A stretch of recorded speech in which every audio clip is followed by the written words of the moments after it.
when the $10 million jet engine at Stratton Aero Group suddenly let out an unusual shriek just minutes before the Federal Aviation Safety Inspection, every lead engineer on the floor gave up. CEO Margaret Stratton pointed to the man in the janitorial uniform mopping the hangar floor and dropped a single contemptuous line. "Why don't you give it a try?" She wanted to humiliate him in front of every executive in the building. But what Sebastian Cole did next did not just save the aircraft. It tore the face off an entire empire.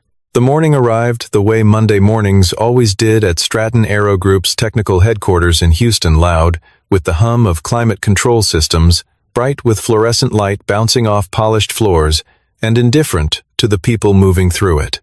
Sebastian Cole pushed his janitorial cart through the East Wing corridor, the wheels squeaking softly against the tile, his eyes fixed straight ahead, the way a man learns to look when he has decided the world around him is not worth engaging. He was 41 years old, broad through the shoulders, lean everywhere else, with dark hair going gray at the temples, and a jaw that looked like it had been clenched for about 3 years without a full day off. His hands were what people noticed, if they ever bothered to look, thick at the knuckle, scarred across the back of the right palm, with calluses pressed into the pads of his index and middle fingers in a pattern that had nothing to do with pushing a mop. Those were the hands of a man who had spent thousands of hours with a torque wrench. Nobody at Stratton Aero Group knew that. Nobody had asked. He slowed as he passed the long glass wall that separated the east corridor from the main hangar floor below. A CFM56 turbofan sat on the maintenance rig at the center of the space. A beautiful and complicated piece of machinery, the kind Sebastian had spent a decade learning to read the way other men read books. Carla Webb, the senior maintenance engineer, stood at the data terminal with her arms crossed and her shoulders up near her ears. Sebastian recognized the posture. It was the posture of someone looking at numbers that were telling her something she did not want to hear. He stood there 2, maybe 3 seconds. His eyes moved across the rig configuration, the cable routing, the position of the diagnostic leads. He identified the probable fault zone before he finished exhaling. Then he picked up his cart handle and kept moving. Dale Runyon found him at the end of the corridor. Dale was the janitorial shift supervisor, a thick-necked man in his mid-50s who seemed to have discovered his calling in the particular pleasure of delegating the worst assignments to the people least likely to fight back. He told Sebastian to take the cart down to level B and handle the restroom block near the chemical storage bay. Sebastian looked at him for exactly as long as necessary, then nodded and turned toward the service elevator. He pressed the button and waited. While he waited, he reached into his breast pocket and unfolded the photograph he kept there. Riley, in a yellow dress with white flowers, missing her 2 front teeth, laughing at something off to the left of the camera outside the gate of her school. She was 7 years old and she had her mother's eyes and his stubbornness. And every morning before she got out of the car, she said the same thing. "Daddy, I'll wait for you to come home." He folded the photograph back into his pocket as the elevator doors opened. He was halfway through the level B restroom when the alarm sounded. Not the fire suppression tone, not the building evacuation signal. It was the 2-beat maintenance alert that meant a critical fault had been logged on one of the active diagnostic systems. Sebastian straightened up. He knew that sound. He knew which system had produced it, and what it likely meant before the echo had finished traveling down the ventilation shaft. He stood still for a moment, listening to the silence that followed. Then he looked at his watch, picked up the mop, and went back to work. The Federal inspection team arrived at 9:45. Margaret Stratton was already in the hangar when they walked in. She was 38 years old, and she ran Stratton Aero Group the way her father had built it, with the calm, deliberate certainty of someone who had never seriously entertained the possibility of losing. She wore a navy blazer over a charcoal blouse, her dark hair pulled back, and she stood with her hands clasped behind her back, the way a person stands when they are managing the appearance of composure rather than actually feeling it. Behind her were 3 board members and 2 members of her executive staff. The FAA inspector, a trim, unsmiling man named Gerald Oates, walked beside her with a clipboard and a pen he had not yet uncapped. This inspection determined whether Stratton Aero's commercial charter operating license would be renewed for the next 3 years.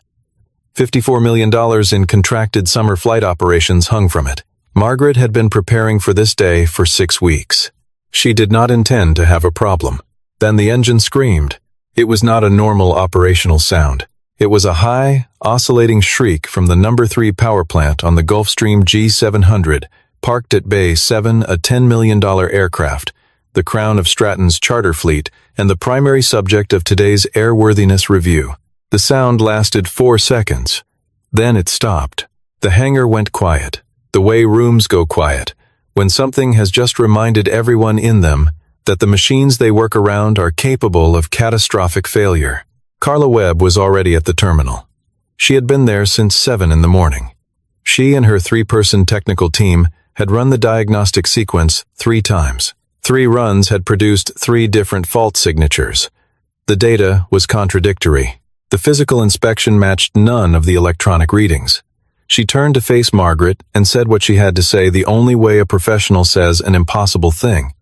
Directly, without softening it. "We cannot identify the root cause, ma'am. The system is flagging a sensor fault, but the physical parameters do not align. We have run the sequence 3 times, and we are getting inconsistent outputs each time." Margaret looked at her without blinking. "How long before Oates begins the formal evaluation sequence?" 40 minutes. She turned to the second engineer on Carla's team. He offered a hypothesis about the turbine inlet temperature sensors. She turned to the third. He disagreed and proposed a different failure point. The fourth said he would need 2 hours he did not have.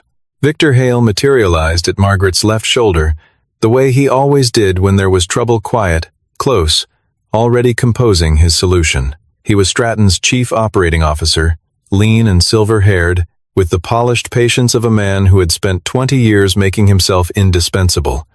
"My contracted maintenance team can respond within the hour," he said, just low enough that Oates would not hear. "I can have the authorization processed in 10 minutes. Margaret said nothing. Her eyes were moving across the hangar.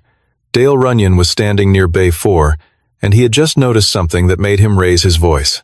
Sebastian Cole had drifted to within 15 feet of the technical workstation, his cart parked at an angle, his mop handle resting in the crook of his arm, and his eyes fixed on the diagnostic readout on the primary monitor. He was not pretending to clean. He was reading the data. "Cole." Dale's voice rang off the hangar walls. "What are you doing over there? Get back." Every person in the hangar looked. Sebastian stood in his gray uniform, his name stitched in blue thread above the breast pocket, standing beside the engineering schematics spread across the workstation table. He looked at Dale. He did not move. Margaret looked at her technical team. 4 engineers.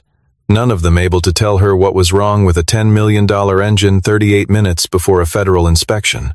Then she looked at the man in the gray uniform standing next to the schematics. She knew exactly what she was doing. She pointed at Sebastian, and she said it loud enough to carry the full length of the hangar, loud enough for the board members and Gerald Oates and every member of her executive staff to hear it clearly. "Why don't you give it a try?" There were soft sounds from the people behind her, not quite laughter, but the kind of breath that precedes it. Sebastian looked at her. The hangar was very quiet. He did not look embarrassed. He did not look angry. He looked at her the way a man looks at a situation when he is deciding whether the moment in front of him is worth the move it would cost. 3 seconds passed. "Do you want me to actually fix it?" he said. "Or do you just need a good story to tell afterward?" The soft sounds behind Margaret stopped entirely. Gerald Oates uncapped his pen. Margaret's jaw tightened. She nodded once, the sharp, controlled nod of a person who is committed to something they cannot take back. "You have 15 minutes. In front of everyone here." Sebastian set the mop handle against the side of the cart. He walked to the workstation table and turned directly to the 3rd page of the engine schematic, the thermal sensor subsystem diagram, without searching for it, without hesitation, the way a person turns to a page they have read so many times. The book falls open on its own. Carla Webb watched his hands. Something moved across her face that she quickly put away. He turned to the nearest engineer. Borescope camera, laptop with FADEC interface. Metric wrench set, size 14. Dale made a sound of protest. Margaret looked at Carla and lifted 2 fingers. Carla turned to the equipment cabinet. Sebastian worked in silence. He did not explain himself. He did not perform. His hands moved across the equipment with the economy, that only comes from having done the same motions 10,000 times precise, unhurried, containing no wasted movement. Carla stood 4 feet away watching him, and she recognized what she was seeing. This was not improvisation. This was muscle memory. This was a man who had done this in the dark, under pressure, in conditions that made a clean Houston hangar look like a training exercise. She glanced at Victor Hale. Victor was watching Sebastian with an expression that had nothing casual in it. 11 minutes after he had picked up the borescope, Sebastian stood straight and turned to the FADEC monitor. The fault is not in the sensor.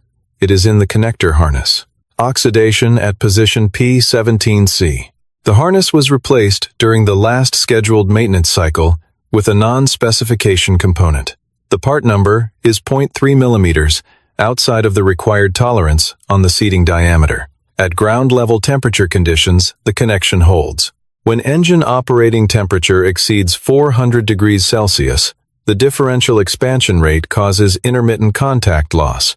That produces the cascade fault signature you have been reading as a sensor malfunction. It is not. The hangar was quiet for a full 4 seconds. Carla turned to the terminal and entered the parameters Sebastian had described. The diagnostic model rebuilt itself around the new fault location. The inconsistencies in all 3 previous test runs resolved in sequence, each one clicking into alignment, like tumblers in a lock. She looked at the screen. She looked at Sebastian. She did not say anything because there was nothing useful to add. Gerald Oates had moved 3 steps closer during the last 2 minutes, without appearing to notice he was doing it. He looked at his clipboard, then at Sebastian, then back at his clipboard, in the way a man looks at something when he is quietly recalculating. The 4 engineers stood in their positions around the workstation. None of them looked at each other. Margaret stood very still. She had been watching Sebastian's hands the entire time, the calluses, the economy of motion, the absolute absence of uncertainty. She looked at his uniform, the worn elbows, the cart parked 15 feet away, with the mop leaning against it. She looked at him the way a person looks when they realize a conversation they thought was one thing has been something else entirely from the beginning. "Who are you?" she said. Sebastian picked up the mop handle and slid it back into the cart bracket. "Morning shift maintenance staff, ma'am." He turned the cart and pushed it toward the hangar side exit without looking back. Victor Hale watched him go. The line of his jaw was very tight. The inspection concluded successfully at 11:50. Margaret was back at her desk by 12:15, and by 12:30, she had pulled Sebastian Cole's employment file and read it twice. It told her almost nothing useful. Purdue University, Mechanical Engineering, graduated with honors. A 3-year position at a small maintenance contractor in Dallas. No aviation industry history. No advanced certifications on record. The file was clean in the particular way files are clean when someone has been careful about what they include. She called Carla into her office and closed the door. "Do you know him?" Carla looked at the window. "No, ma'am," she said. Her voice was steady. Her eyes were not. Margaret let it sit, then said, "I'd like you to find out." Victor Hale found Dale Runyon in the parking garage at 6:15. He kept his voice low and his hands in his pockets, and he told Dale clearly what he needed to happen. Increase the workload. Find a reason. Find it quickly. Sebastian picked Riley up from the after-school program at 5:30. She came through the gate at a full sprint and hit him at the hips, and he caught her and lifted her the way he had been doing since she weighed 22 pounds. She smelled like crayon wax and graham crackers. In the car, she asked if he had a good day, and he said it was fine, which was mostly true in the way that difficult days can sometimes be mostly fine. When she fell asleep in the back seat on the drive home, her head tilted against the window, her fingers loosely curled around the strap of her backpack, Sebastian looked at her in the rearview mirror. She had Laura's eyes wide set, dark brown, with the particular quality of openness that some people carry their whole lives and some people lose somewhere around the age of 12. He had spent 3 years being grateful Riley still had it.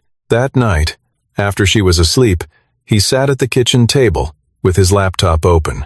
A PDF file he had read so many times he could have described its contents from memory. Federal Aviation Administration, Aviation Safety Investigation Report, Stratton Aero Group, Flight Operations Division, The date in the header was 3 years ago. Midway through the document, a technical finding had been highlighted in red. He looked at it for a long moment. Then he looked at the photograph of Laura on the shelf above the sink, standing on the back porch, with her arms crossed and laughing at something out of frame, and he closed the laptop. Dale reassigned Sebastian to the heaviest rotations: night hangar cleaning, chemical storage bay, sanitation. The full-floor restroom block. Sebastian showed up for every shift. He was never late. He never called in. He did the work the way he did everything: quietly, completely, without complaint. On a Tuesday night 3 weeks after the inspection, Sebastian was finishing the north side of the main hangar at 2 in the morning when he heard voices from the parts storage annex. The annex was off-limits during non-business hours.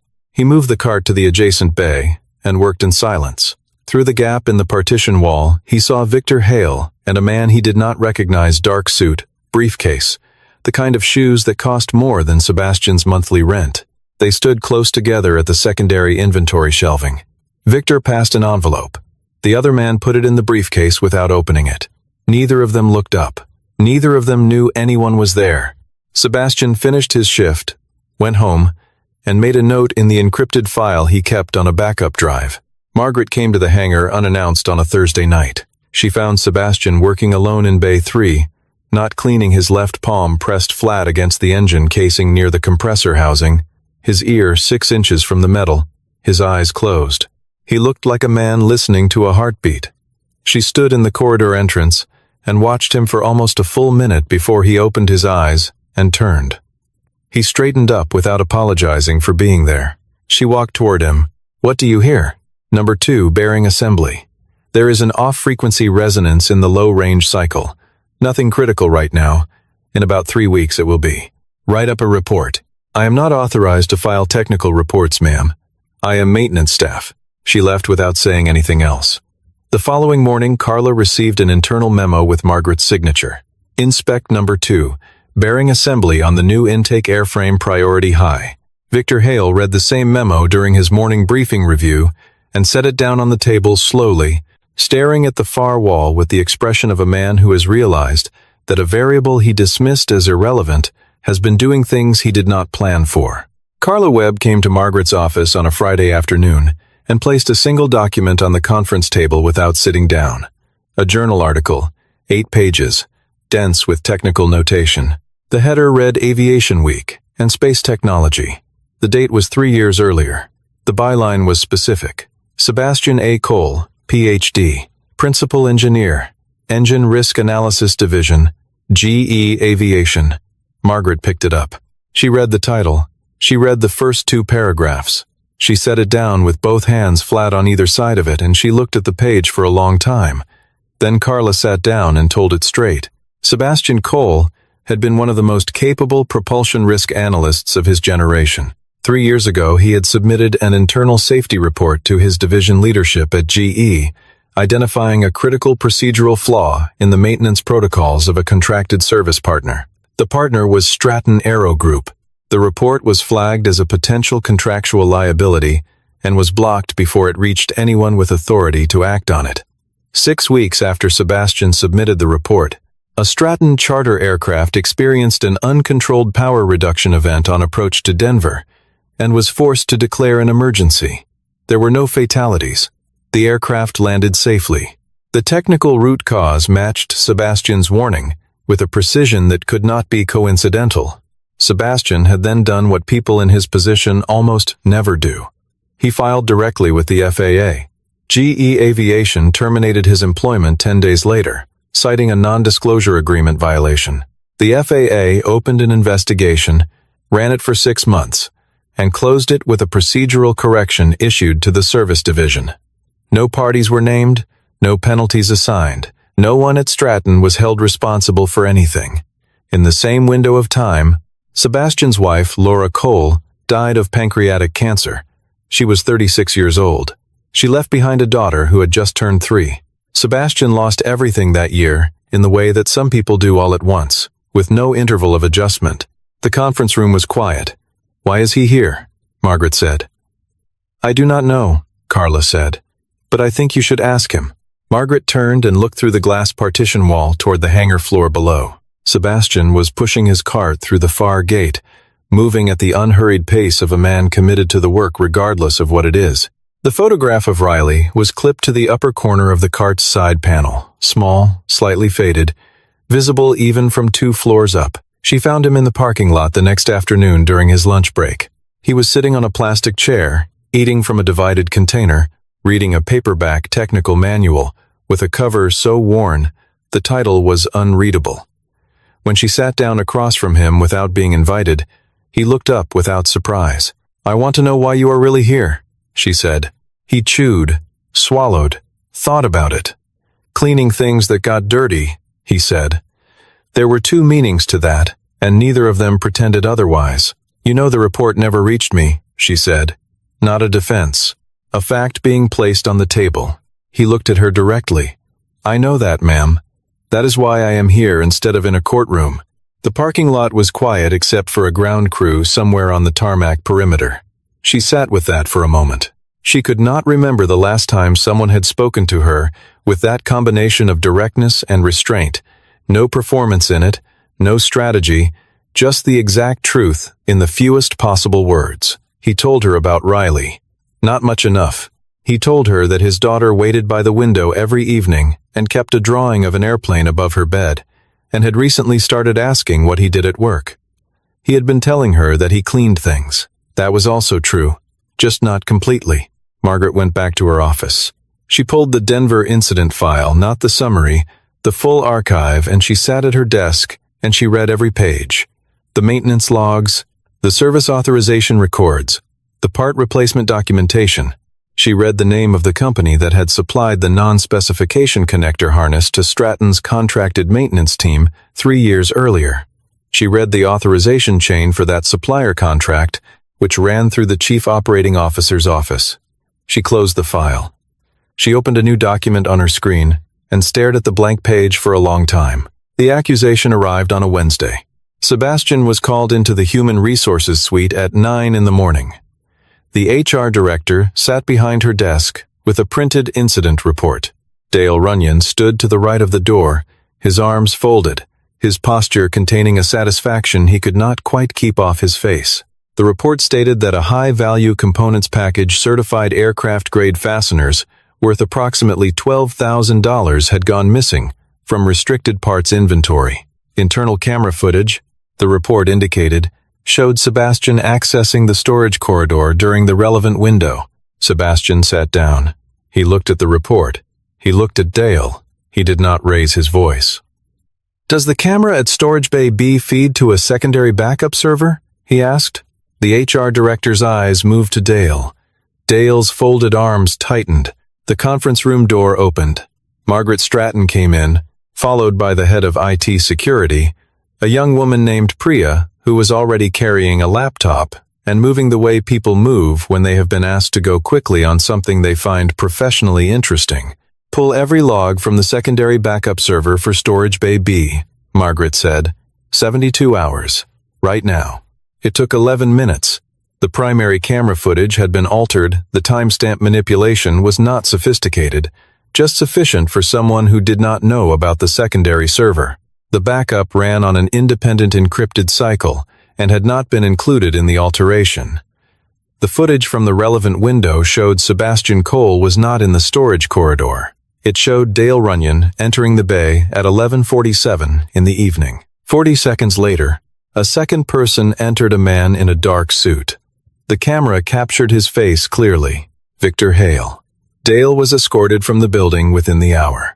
Victor Hale had left the floor between the time Priya began the extraction and the time the footage confirmed what it confirmed. The building access logs showed his keycard exit at 9:23. When the room had cleared and it was just the two of them, Sebastian looked at Margaret. She was looking back at him. She nodded a small motion, almost nothing. He nodded once in return. It was not gratitude exactly. It was recognition. She had seen the decision, and she had made the right one, and they both understood what that meant without saying it. In the elevator, his phone buzzed. A message from Riley through the school's supervised messaging system. "Daddy, are you okay? We learned about airplanes today." Sebastian stood in the elevator with the doors closed and his eyes on the screen, and he smiled, not the controlled expression he had been carrying for 3 years, but the real version, the one that reached all the way up. Margaret closed the door of the smaller conference room and asked Sebastian directly how much he had. He opened his laptop and walked her through it without preamble. During 6 months at Stratton Aero Group, Sebastian had used his access to the maintenance floor, the parts inventory, and the technical documentation archive to build a complete evidentiary record. Victor Hale had been operating a systematic replacement scheme, substituting certified original equipment manufacturer components with recycled non-specification parts sourced through a shell company contracted to Stratton through a separate service agreement. The cost differential between certified and non-specification components across the affected fleet had generated approximately $3.4 million in diverted funds over a period of at minimum 4 years. The scheme was documented across procurement records, maintenance logs, service authorizations, and supplier invoices that did not match the physical parts installed in the aircraft. The authorization chain for the supplier contract ran through Victor Hale's operational budget. It was co-signed, at the contractual level, by the chairman of Stratton's board of directors. Margaret sat with the files open in front of her. She understood what she was looking at. This was not a rogue COO. This was a structured, deliberate, layered, built with the full knowledge of at least one board member, and possibly more. Cleaning it out would be visible. It would be damaging. It might reach backward into decisions her father had made when he was still running the company. She looked at him. Why didn't you take this to a federal agency when you first had enough to act on? Sebastian considered the question carefully. Because the last time I took something to the appropriate authority, he said, the file sat in a processing queue for 6 months and was closed with a procedural note. I needed it to go somewhere where it could not be processed into nothing. He paused. I came here because I needed someone on the inside to understand what they were sitting on. Not someone who would bury it again. Someone who would make the call that needed to be made. He paused again. And because I needed to know that what I warned about 3 years ago was not going to happen to another aircraft. She looked at him for a long time. Was this about Laura? He turned toward the window. Outside, a ground crew was maneuvering a fuel truck along the perimeter road. An aircraft was taxiing past the far end of the runway, its engines audible at low frequency through the glass. It is about Riley, he said. She is going to grow up in a world where planes fly over her head every day. I needed those planes to be safe. He was quiet for a moment. The rest of it, the report, the termination, all of it, I made my peace with that a long time ago. I just could not make peace with the planes. Margaret turned away from him. She stood at the window with her back to the room for a long moment, and if her expression changed, it changed where no one could see it. The documentation package reached the FAA field office and the Department of Justice simultaneously on a Thursday morning, delivered through legal counsel that Margaret retained and paid for personally, separate from Stratton's corporate legal team. Victor Hale was detained at Houston's main terminal the following Tuesday. He was boarding a private flight when federal agents met him at the gate. He was carrying 2 bags and a boarding pass for a destination with no extradition agreement with the United States. 3 members of Stratton's board of directors submitted their resignations before the end of the business day. A 4th was served with a civil investigative demand the following morning. Stratton Aero Group entered a period of voluntary cooperation with both agencies. Margaret gave one statement, brief, direct, containing no qualifications, and did not give another one for 2 weeks. She was busy. She restructured the technical division from the floor up, removing every position that reported through the COO's operational chain, and rebuilding the department as an independent function reporting directly to her office. She asked Carla Webb to take the role of Chief Technical Officer. Carla said she would need 48 hours to think about it. She came back in 12. Margaret created one additional position that had not existed at Stratton before and had no precedent in the company's organizational history. The title was Director of Technical Risk and Flight Safety. The job description, which she wrote herself, was 4 pages long and covered systemic safety analysis, fleet-wide risk modeling, regulatory liaison coordination, and independent audit authority over all maintenance documentation. It required a doctoral-level background in propulsion engineering and at minimum 10 years of applied aircraft systems experience. She offered it to Sebastian Cole on a Friday afternoon in her office. He read the description. He sat with it for a moment. Then he said, "I will need a flexible schedule." "Why?" "Riley has an art class on Wednesday afternoons. I do not miss it." Margaret was quiet for a moment. Something moved across her face that was not the expression she wore in boardrooms or in press statements or in any of the professional contexts that had shaped her for the past 15 years. It was simpler than all of those. "You will have Wednesday afternoons," she said. "Every week." He accepted. 2 months later, the Federal Aviation Administration formally incorporated Sebastian's original safety report into the active Denver incident investigation file, which was reopened based on the new documentation. GE Aviation's legal department issued a written acknowledgement that his termination had not followed the company's established review process. Sebastian received the letter on a Thursday. He read it at the kitchen table while Riley did homework beside him. He folded it and set it on the mail pile. Riley asked what it was. He told her it was a letter from people who had something to say that took them a long time to say. She went back to her homework. On a Wednesday in late October, Sebastian stood outside the door of Riley's art studio in the Montrose neighborhood at 4 in the afternoon. He was wearing a dark gray blazer over a white shirt, no tie. It was the first time in longer than he could precisely account for that he had worn anything other than his work uniform or weekend clothes, and he looked slightly unfamiliar to himself in the glass panel beside the studio entrance. Riley came out at 4:15. She was holding a watercolor painting, two-handed, careful the way children are careful with something they made themselves and are proud of. The painting showed an airplane in a vivid blue sky, the wings slightly uneven, the clouds impressionistic, the colors more vivid than any real sky but better for it. Below the airplane, 2 figures stood side by side on a strip of green ground. One was taller, one was smaller. The smaller one had yellow hair. "That is us," she said, in case he had not understood. He crouched down and looked at it for a long moment. Then he took it carefully in both hands, holding it the way she had held it. "It is perfect," he said. He stood up and she took his hand, and they walked toward the street. Margaret was standing near the corner. She was in the neighborhood, she said, for a meeting that had run short. She said it the way people say things that are approximately true. Sebastian looked at her for a moment and decided not to examine it. Riley stopped walking. She studied Margaret with the frank and total attention that 7-year-olds apply to things they have not categorized yet. "Are you my daddy's friend?" she asked. Margaret looked down at the girl. Then she looked up at Sebastian. Something passed across her face that was not professional composure and was not the careful management she had maintained for most of the story between them. She looked back at Riley. "I am learning how to be," she said. Riley tilted her head at the painting she was carrying, then held out her free hand. "Okay, you can come get ice cream with us. Daddy always gets ice cream on Wednesdays." Sebastian met Margaret's eyes over the top of Riley's head. The look he gave her was a question without words. Not pressing, not performing. Just a man on a sidewalk in October, giving a woman the actual choice. Margaret looked at the car, waiting at the curb. She looked at her watch.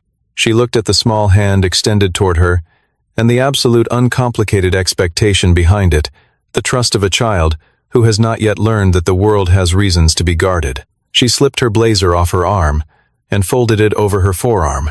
"All right," she said, "but I am picking the flavor."